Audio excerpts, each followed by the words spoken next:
551。さあ、私田畑が独断で選びました話題を午後1番にお伝えする午後1、新年度最初の午後1はこちら。世界が注目する結婚式が行われたんですけども、なぜ注目かというと、なんとその結婚式の中でギネス世界記録に挑戦しようというんです。一体どんな記録を目指しているのかご覧ください。大分県日田市、三熊川に突き出た公園で昨日一組のカップルが結婚式を挙げました。オーストラリア出身の新郎レオン・ワッツさん、新婦シャーリン・ピアソンさん、交際8年での結婚です。去年日本の花見をここ日田で経験してすごい感動したんだ。その時に結婚式をこの場所ですると決めたんだよ。この結婚式は人前式。2人の門出を祝うとともにある大きな計画が準備されていました。それはギネス世界記録への挑戦です。今日挑戦するのはたくさんのフラワーガールがいる結婚式よ。欧米の結婚式では一般的なフラワーガール、花嫁が入場するときに前を歩きバージンロードに花を巻く女の子です。花を巻くのは清めの意味があるとか。みんなの笑顔が見られたら私も幸せ。朝9時、会場に続々と集まるフラワーガールたち。人生の中で世界記録に挑戦することはめったにないので楽しみです。ドキドキしてます。今回挑戦するギネス世界記録のルールです。参加者は新郎新婦と関わりがあることが条件で、5歳から16歳までの女の子50人以上で人数はクリアなんですが、この日集まったのはなんと253人。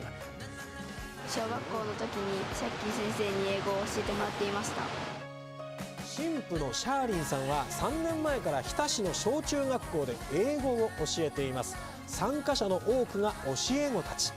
職業柄多くの女の子と接していたことも今回のチャレンジを後押ししています。生徒思いでとても明るくて面白い先生です。私は市の弁論大会で、2位に入選して、県で7位に入選したんですけど、それはシャーキ先生の教えのおかげなのですごく感謝しています。事前の準備や会場の設営などはフラワーガールの親や新婦の友人がお手伝い。全てが手作りの結婚式です。新郎新婦の希望で、低予算で行こうということでですね、40万くらいですかね。はい。午前10時、ギネス挑戦に向けてのリハーサル。2列に並んで新婦の前を歩くのですが、何せ253人、およそ100メートルの長蛇の列です。フラワーガールたちが身につけている衣装はルールに従い全て統一。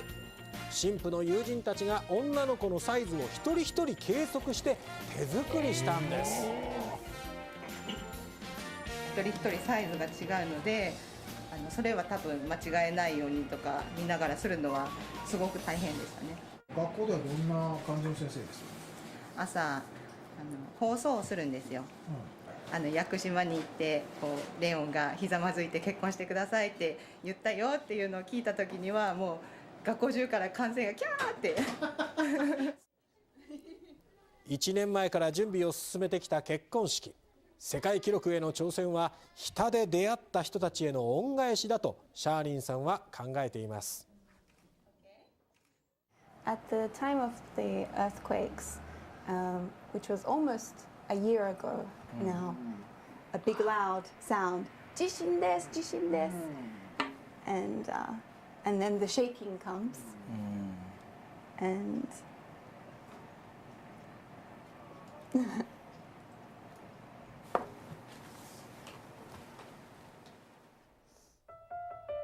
去年4月に発生した熊本地震。日田市でも震度5強を観測しました。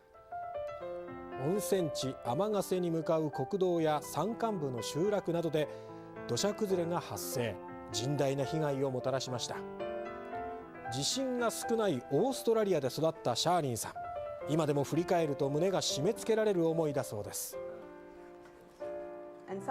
繰り返されるアラーム音とアラーム音の間に大丈夫と心配してくれる電話が鳴りやまなかったの。下の人たちが私を気遣ってくれて、とても心を打たれました。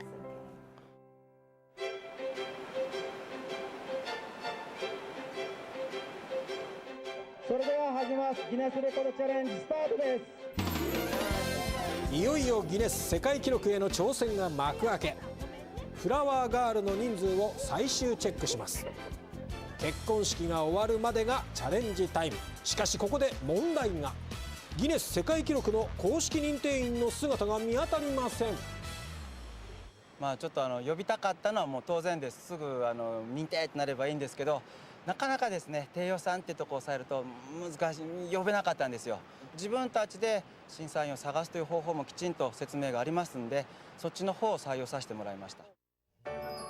今回は第三者による8人の監視員がチェック。さらに会場の出入り口、屋上など5台のカメラで撮影して提出することにしました。果たして記録達成なるか。難関は小さい子どもたちも全員花びらを巻くことです。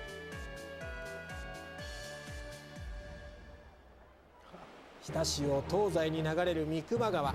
この日桜は2分咲き。2人の人生と同じようにこれから花開きます。5歳から16歳までの女の子253人がお揃いの髪型衣装で行進。今世界記録に向けてバージンロードを歩きます。新婦シャーリンさんを慕う女の子たちによる大行進。彼女たちが望むのは記録の達成よりもまずは新郎新婦の幸せです。シャーキー先生おめでとうございます。シャーキー先生、レオさんと素敵な家庭を築いてください。ハッピーウェディング。末永くお幸せに。バージンロードは全長25メートル。フラワーガールズの先頭が花びらを巻くポイントに到着。大きい子たちが小さい子に声をかけながらカップに入った色とりどりのバラの花びらを巻いていきます。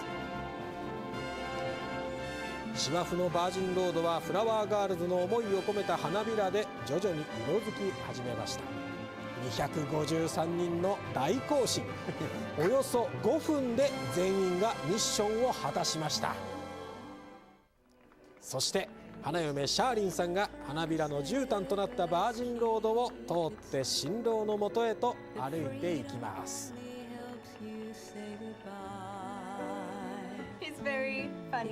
彼はとても面白くてロマンティックで、夢に向かって一生懸命な人。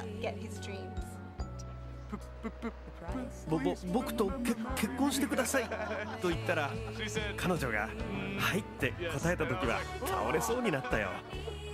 とても幸せだよ、とても。途中雨に見舞われた結婚式でしたが、会場は温かい気持ちであふれていました。最後に参加者全員でハート型を作って記念撮影。ギネス世界記録への挑戦が無事終わりました。気になる結果は3ヶ月後だそうです。ちょっと結果が出るまでには時間がかかるんですけれどもね、やっぱり実際に認定員の方を呼ぶにはかなりの費用がかかるようで、低予算だったということで賄いきれなかったので、今回は映像などを撮って提出するという形を選んだんですが、それにしてもこれだけの人を集められるシャーリン先生のお人柄ね。ご主人もね、素敵な方でしたよね、ロマンチックでね。欧米の方でもやっぱこう緊張してこうプププププってやっぱなるんですよ。日本人はボボボボボボボボクとってなりそうですけどね。それでも一世一代の大勝負だったんでしょうね。でもやはりその熊本地震が昨年あって、北でも大きな揺れを観測して非常に怖かったシャーリンさん。でもやはり地元の方が声をかけてくれて、その心の温かさに触れて、ここで恩返しをしたいと。島田さん、それでこの日田市で結婚式をやったんですね。こういう結びつきっていうのはもう大事にしないといけないんですけども、心の温まることをやってくれてますから、非常に嬉しいですよね。はい、皆さんの愛が詰まった結婚式、さあギネス世界記録なるか、3ヶ月後の報告楽しみに待ちたいと思います。午後一でした。さあでは続いてはスポーツに参りましょう。